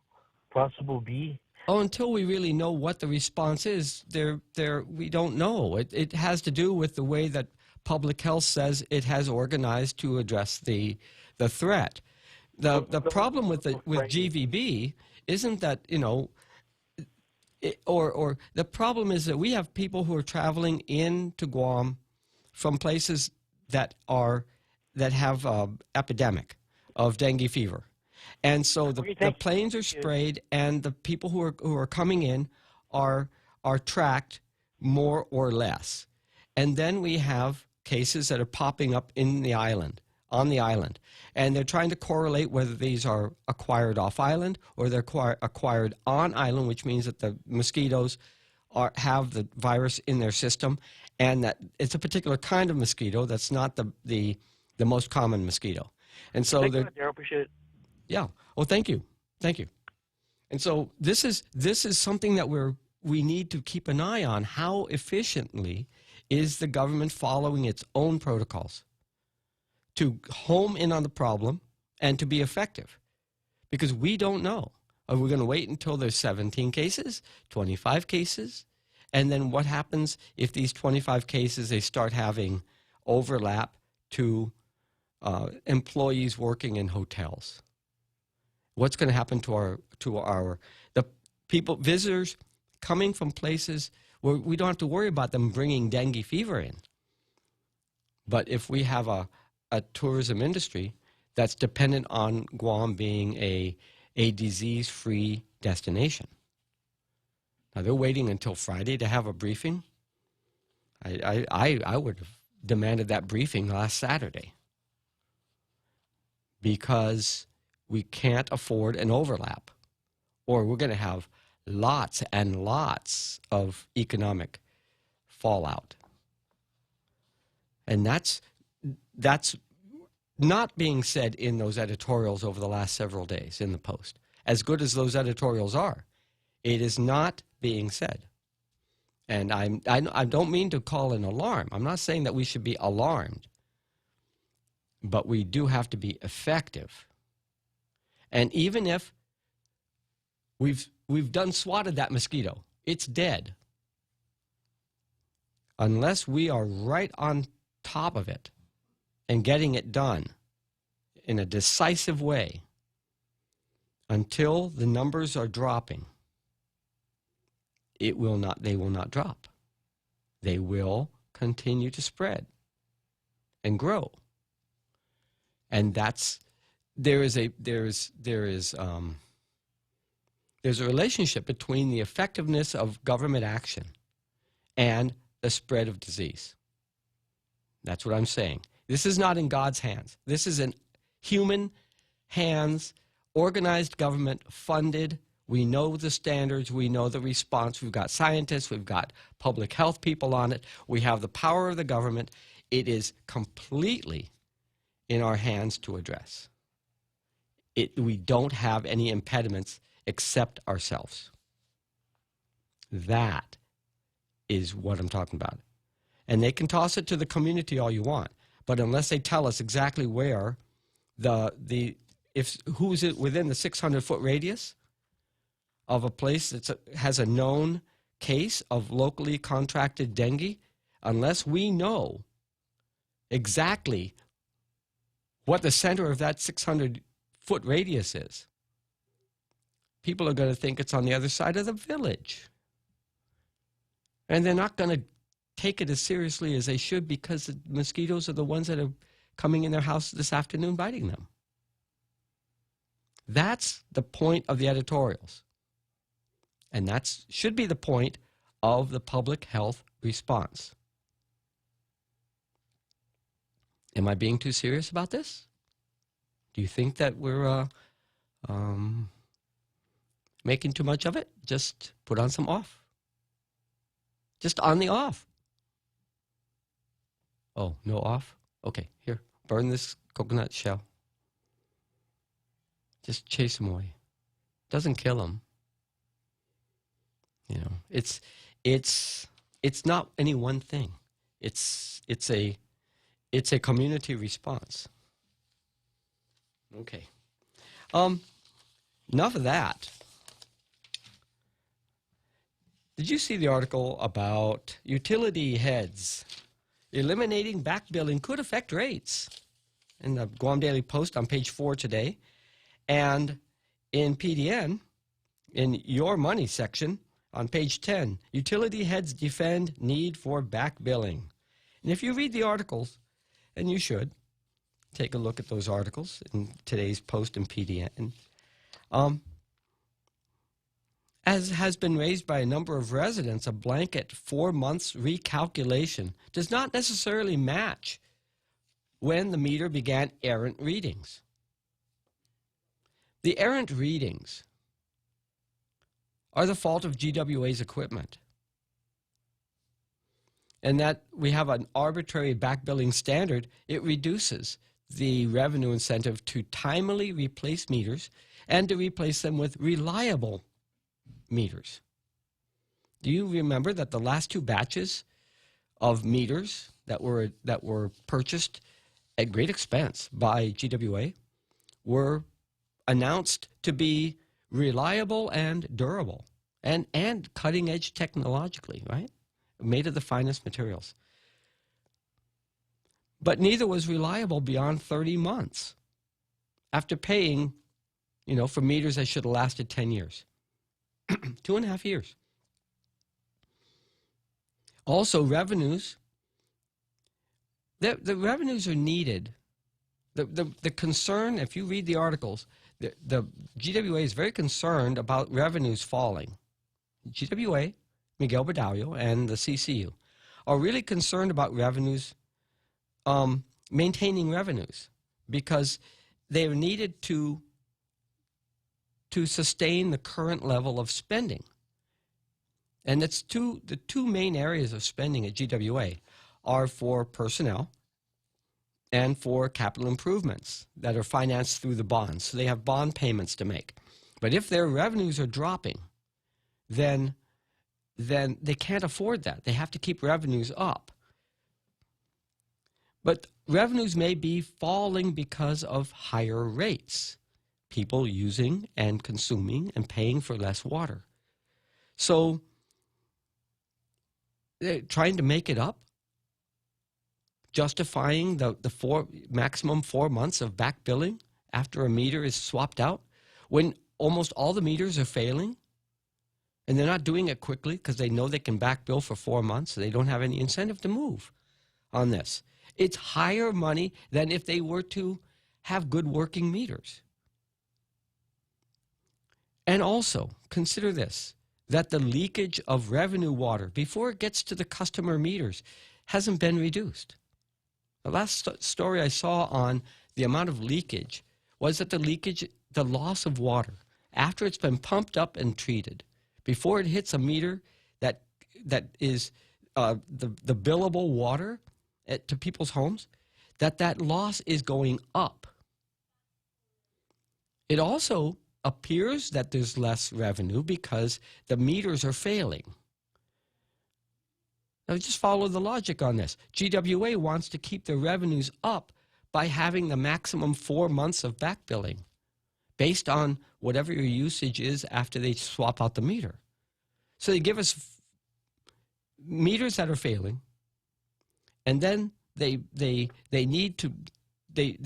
unconcerned about swapping the meters out right away because they know they can go back 4 months and pay and get the difference from you. That's what yesterday's hearing was about. But have they metered the transmission lines or the distribution zones to determine where line replacements should be prioritized? They're losing half of the water that they're pumping out of the ground before it gets to a meter. There's no discussion of cutting costs or generating greater efficiency of delivering the water that is pumped and treated to paying customers. Only the discussion is all about maintaining the revenue status quo, regardless how much water they're losing. They have to keep, they have personnel to pay, and they have bonds to pay. And so the people who are consuming the water, it doesn't matter how much GWA costs. The people who are consuming the water have to pay it. And that is an increase in rate if GWA is not able to capture all, is not able to bill for all the water it's pumping out of the ground. Do you understand the logic of that? And all GWA and CCU want to do is make sure that their bills are covered. And if they have to do it by charging everyone 4 months back of the rate that they of the amount of consumption and the billing from the swap of meter, well, that's just business as usual. It's just industry standard. So what are they going to do? Go out and buy another set of high-priced meters that won't last 10 years? They will only last 2 years, and then they fail? They're failing at average of 24 to 30 months. 10-year meters that they're paying for, 10-year rate, 10-year value. And because they have to go out and buy more, we're the ones who got to pay it. I don't know. Why do we keep electing the same people to CCU? Ridiculous. Here's another story. Electronic monitoring could end even before it begins. Nick Delgado for the Guam Daily Post today. I'm going to read you a couple of the parts of this. Let's see if this resonates here. Let me tell you about what the mission is. What's the purpose of having electronic bracelets? The electronic monitoring pilot program was recently implemented to help with the growing number of cases at the court and ensure defendants make their court appearances and comply with court orders, according to Sean Gumatauta. And then here's a quote. By putting these types of defendants on electronic monitoring can be a helpful tool, not just for us, but primarily for the Department of Corrections, who can divert these folks away from having to be incarcerated. Okay, that's the mission. That's the purpose. That's why we're talking about electronic monitoring at all. But this is Chief Justice Catherine Merriman. Personnel costs continue to increase significantly, and expenses will continue to increase through restoration of increments and higher benefit costs, such as health insurance. The judiciary budgeted $500,000 to get this electronic monitoring program going. But with the judiciary's fiscal 2020 budget reduced from $33.07 million to $32.14 million, the fate of the program and other existing services isn't entirely certain. Really. This is something. Let's see. What's more important, the mission or the personnel? Let's make sure everybody gets paid and no jobs are cut, right? It's one big happy family, and we have to maintain the family. But electronic monitoring? Oh, well, that's a luxury. It's 5:30. Time to take a break. Let's have our seventh inning stretch. I'm gonna take advantage of the seventh inning stretch, and I'll be back with you right after this. Are you ready for some football? The Ray Gibson Show has got your NFL fix every Friday on Sports with Blake. Get the latest updates as Blake and Mike break down the upcoming action. Get your game on with the boys on the hotline, 888-TALK, or sound off on Facebook Live at thepoint.gu. League members get a chance to win some awesome prizes that get you through the NFL season. The NFL Picks on The Ray Gibson Show is brought to you by Current Guam with special thanks to GTA.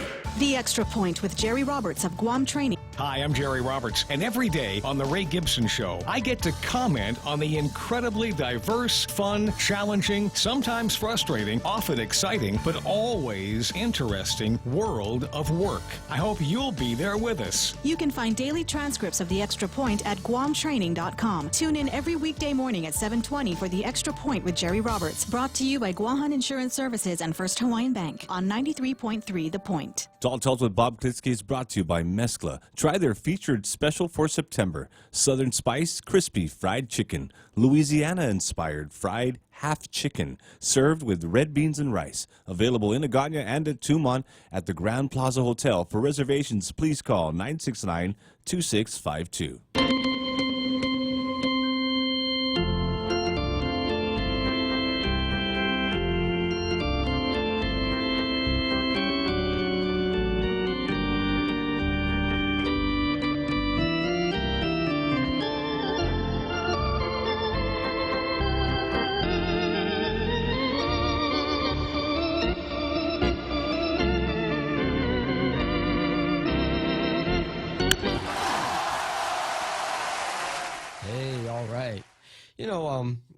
I hope I'm not being too rough on anybody here.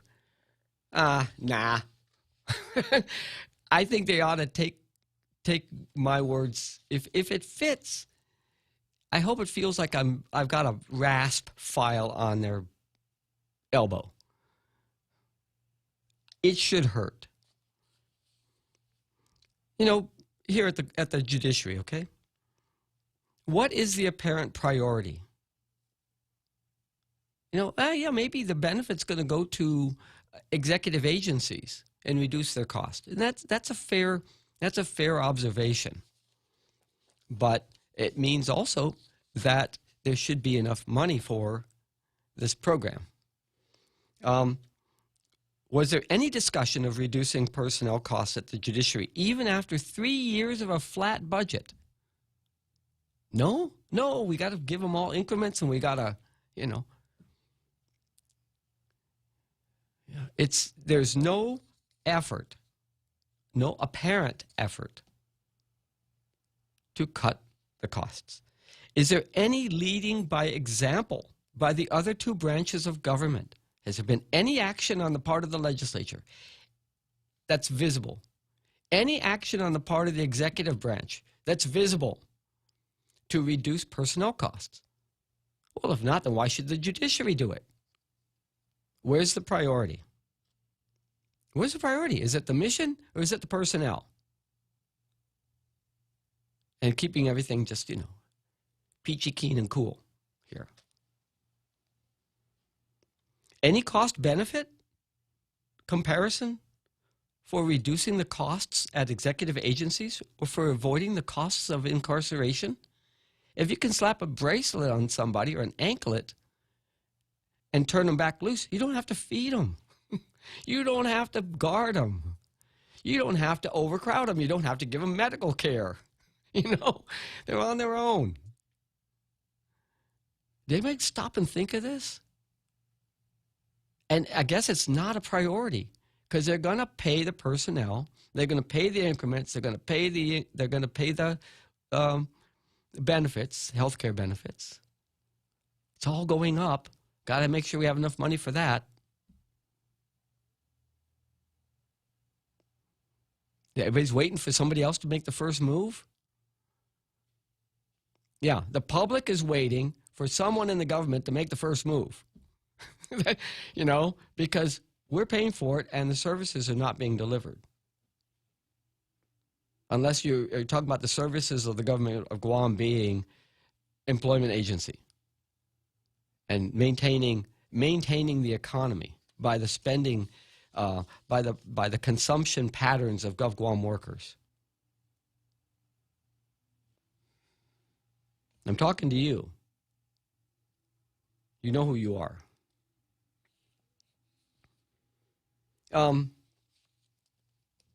Today in the paper, it's funny. You know, we're talking about health insurance.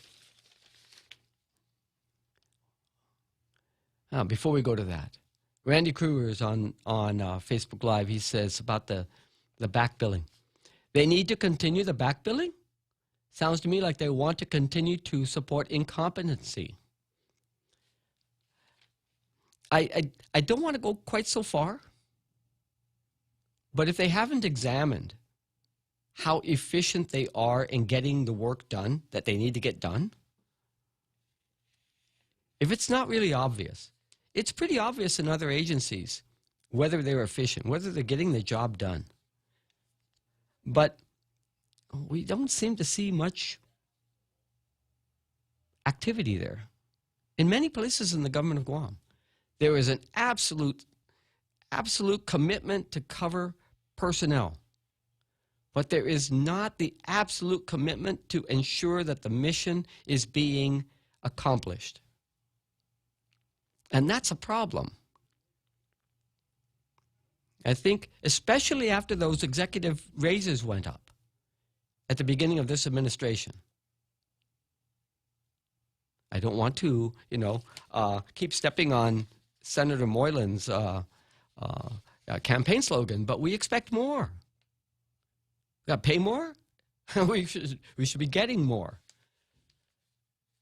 It's not like, oh, you have to pay more because our expenses went up for ourselves.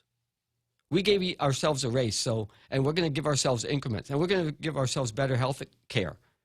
So you got to pay more. That's what we're getting fed, and we have been for the past how many months? Since this administration came in, since new leadership sat, it's business as usual. I keep waiting and hoping and praying that it ain't so. But it's getting late. I don't think that it's deserves to be tolerated. I think that they've got to actually show that they deserve those votes they got out of our votes that they received last year.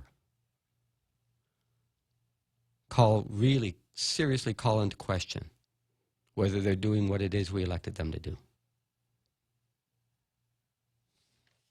So, in today's Guam Daily Post, and you've been hearing a lot about this over the couple of days, right? You got Take Care is calling for the whole process to be thrown out because they didn't they don't have an arrangement with GRMC and that law that was passed that anybody bidding on the health insurance has to include private hospital services in what they're offering. So they're challenging the award to Aetna.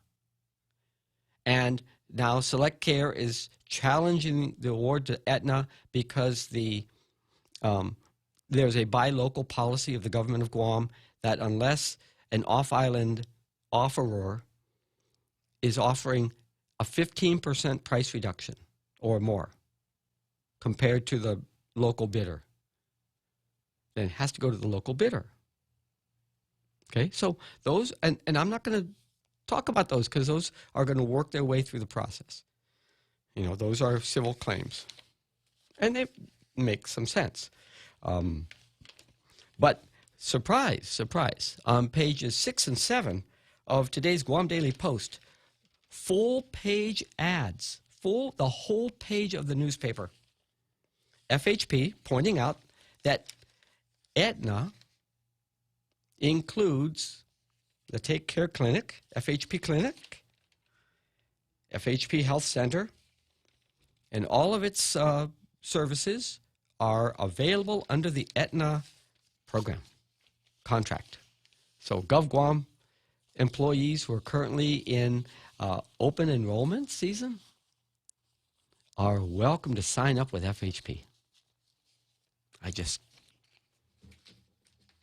mean, you know, I know that businesses have to do what they have to do to stay, you know, relevant. You know, it's a clinic. It needs to be part of the game here. So I'm happy, but just so odd to see that. Open the paper and see that. Just interesting as can be.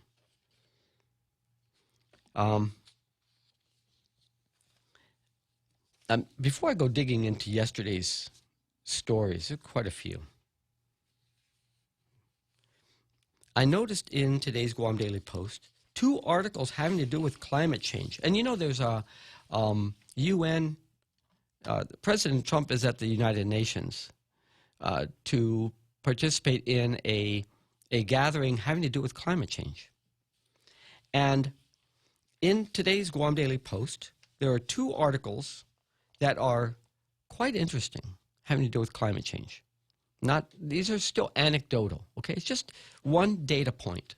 It's not a summary of many data points, but one of them is entitled Marine Heat Wave Resurges in Pacific.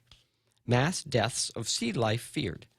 Now, I don't particularly care about the sea life in the North Pacific, but they're talking about the Pacific, and the Pacific is a big area. And you can't really talk about the Pacific unless you're talking about a big area of the Pacific. And if a big area of the Pacific's getting warm, and I've seen the blob, the red blob, it doesn't extend as far as Guam. But if it extends over, say, 20% of the Pacific, or 15% of the Northern Pacific, the effects will eventually make their way over here. Like, you know, we're not the ones who threw all that plastic into the Marianas Trench, because that's actually up current from us. So no matter how we try, we couldn't get our plastics into the trench, no matter what we did, unless we were going out there with barges and dumping it off about, 100 miles off to the east of us, and make sure it doesn't float back onto our shores. No, that's coming from everything else that's getting dumped in the ocean and making its way around. The other article is Climate Change Devastating the Lush Gardens of Versailles. And it talks about the climate in the continent of Europe and the jet streams, but mostly about how the plants are, that the climate is changing faster than the trees can tolerate. And so now they're thinking that they have to bring trees from further south in Europe to plant further north in Europe so that they will have the kinds of wood that are needed for wine barrels and things like this, and that are more heat tolerant so that the gardens are lush. But they're concerned because of the whole thing of invasive species and changing the biology of your area. Of course, out here in Guam, we're old hands at this stuff. We've got our tangan, and we've got our, cactuses and vines and feral pigs and deer, and we have quite a few, and we're battling the mosquito, and we're pretty happy out here. But if you want to take a look at how some other places are kind of dealing with it. Also, I wanted to point out to you, and I might have pointed this out to you before, that if you want to see what global warming looks like on Guam, if you want to see it, take a look at the tide charts. And if there's somebody out there who can explain this better than me, then by all means, call up 888-8255, or you can go online and you can take a look at that. I was reminded of this when I was reading about Langley Field in the Newport News area of Virginia. It was the first airfield built by the United States government, using, for planes to be examined for military purposes. The Wright brothers types of planes. Before World War I, a field right along the ocean, or right along the bay, Chesapeake Bay. In the Wikipedia story, it says that the field was built there, but that the field is that the water level versus the elevation of the field in the last 107 years, that the water level is 14 inches higher in relation to the field. Now, consider this. On the Guam daily tide charts, there's sea level, and then there's the tide above sea level and the tide below sea level. So the most you're going to get above sea level is 2.7 or 2.8 feet. And the most you're going to get in a minus tide is minus 0.7.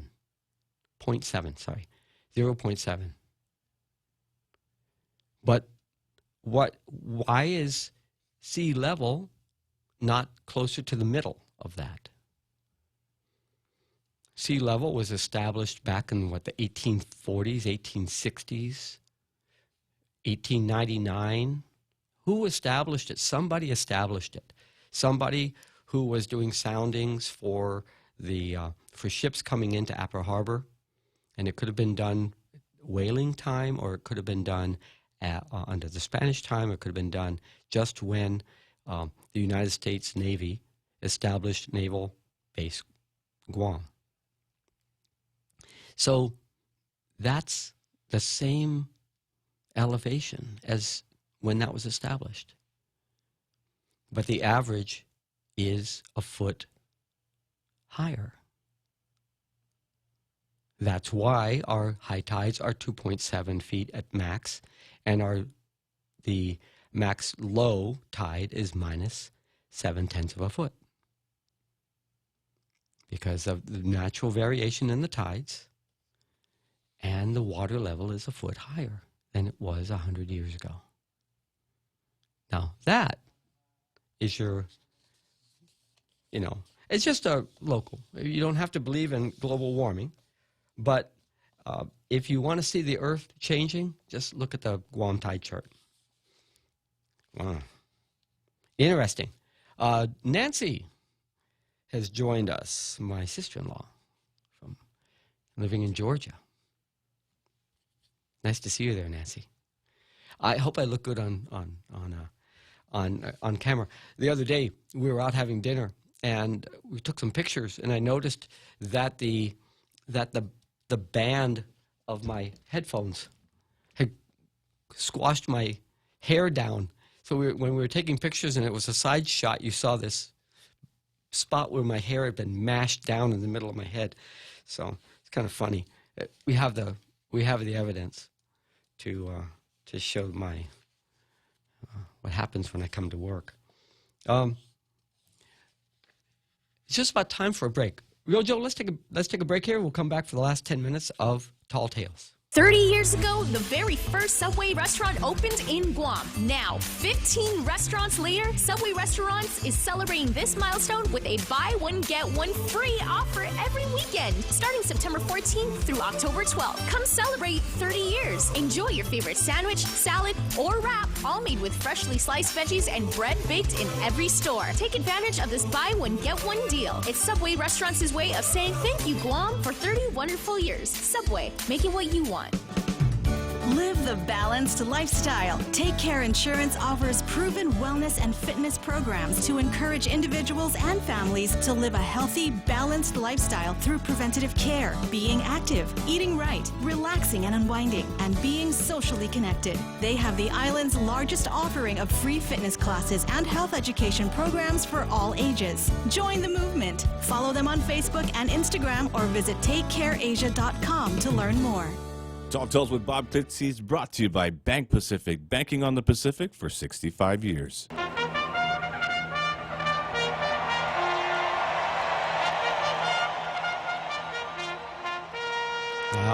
Okay. Yeah. My sister-in-law says she's getting ready for work. And then She's in Russia? No, Russia. Gosh, Did you say- Atlanta. Oh, Atlanta. Did you say Georgia? I thought I said Atlanta. Oh, I thought You're you said- listening from Russia? Russia? No, I thought you said Georgia earlier. Gosh, it wouldn't be Russia. It would be China. Oh. No, I thought you said Georgia. My other sister-in-law is in Washington D.C. So, no, no. They're closer to the heartland of our nation than we are out here. And happily so. Happily so. And that life, all this bitching and moaning about the problems of the day, when actually, it's the whole point of living is to live and enjoy your life. So I'm not trying to knock you off your game, but for those of you who are interested in the warp and woof of public life, the place where we all pay our taxes and then we stand back and see what we get for our money. That's where I am. And that's all I'm talking about. I'm not talking about how you look when you walk out the door in the morning, or the quality of your relationships, or I'm only talking about the potholes. Here's a pothole. Chamorro Land Trust Commission leases remain stalled after staff misses deadline. So here's Pika Farron, who told our own Jack Haddig, used to be a regular caller here on Tall Tales, but I can see why he might not want to. And he was told back in May by the commissioners to end the self-imposed moratorium and resume issuing new leases, beginning with former land for the landless properties. What a rat's nest. Recently transferred to the Land Trust at mostly in Iha subdivision. It's only been going on since Ted Nelson passed that law years ago, authored that law. Farron at the time instructed Jack Haddig and the Land Trust staff to develop a simple standard operating procedure for issuing leases consistent with the law. They should address common questions related to the application process, what to do if an applicant died, and if their name is announced to receive a lease. Also, they want to process groups instead of individually, and that there should be a lottery system. And you can request a preferred village, but the location of the leased lot in the village determined by lottery. What else did they tell them to do? Oh, isn't that enough? It's not even in the current procedures. And anyway, it has to go through a AAA process. But Jack Haddig hasn't been. They canceled a June meeting so staff could complete the assignment. It was due July 20th. And Pika Farron says, it was clear we were asking for a simple standard operating procedure so that we know that the staff and the director are following the law. And Farron addressed her concerns to Haddig, acknowledging he is new to the position, which has a learning curve, but stated Haddig is being paid to do the work while commission members are not. Haddig was on military leave this summer, and they noticed that Haddig didn't turn it in yet. They were reviewing Haddock apologized but didn't state when he will provide the standard operating procedures. Did not respond to a request for comment on when the work will be completed. Farron on Friday said Haddock didn't tell her when the procedures will be completed. Quote, but I know that he knows it is past due. Now, what makes this any different than anything else that's happened over there over the last 20 years? If it's dysfunctional, then something's got to give. Or somebody has got to go in and straighten it out. Is that going to be Tony Babauta's job? Because Jack Haddock, Pika Farron didn't beat the bushes for Jack Haddock. Jack Haddock is an appointee of the governor. And I'm not taking sides on this. But these problems have stymied the best minds brought to bear on distributing land for the last 20, 30 years. But, let's have a new set of procedures consistent with the law, and we'll proceed. Just snap your fingers and shazam, it's done. I've looked at that. I'd be hard-pressed to do Jack Haddock's job. And I've been looking at that problem off and on for 30 years. And I don't fault Jack Haddock, but at some point, these issues have to be resolved. But is it Pika Farron? She's the chair. Shouldn't she come up with a solution that doesn't involve firing Jack Haddock? She is the chair, so she should pose a solution. She and the other commissioners should cut through, look with the assistance of the staff, look at why is it such a problem, and sit down with the governor with a solution. Let the governor so direct. And also, if there's necessary changes to the law, draft the bill, put it down to their favorite senator and say, we've identified our problems, the law needs to be changed. If there are court cases that say you cannot follow this law, even though it's black and white on the books, but you cannot follow this, then acknowledge it, change the law, and let's move on with it. There are places in EHA that have been, that map's been redrawn 4 times for whatever reason, and the problems are not going away. They haven't put a period on it. Amazing, amazing, amazing that we're still talking about this. But it's a story in the PDN, but I don't see it as being a new story. It's an ongoing story. Got about a minute here. The prison refused to hand over documents to Vice Speaker Talina Nelson concerning the bungled releases. 3 releases. Now, I'm not going to get into this. I'm just going to comment on this. One would think that the courts would be more concerned and involved than anyone in the legislature, since the detainees were ordered to be at DOC by the court. Right? They're there because the court said, put them in the can. If the chairman, with oversight of DOC, is not providing Senator Nelson with sufficient information to cool her jets, then that's another problem. Ultimately, it's the crime victims and their families who should be most concerned of all if DOC is porous.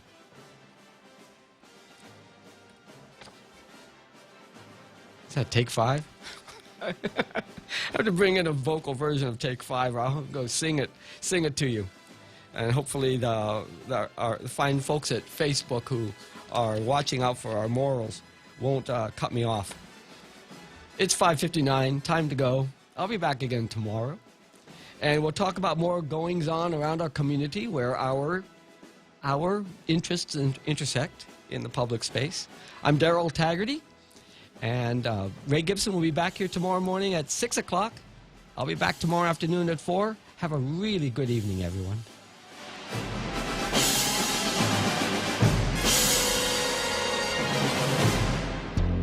The Point is KUSG, Hagåtña, Guam.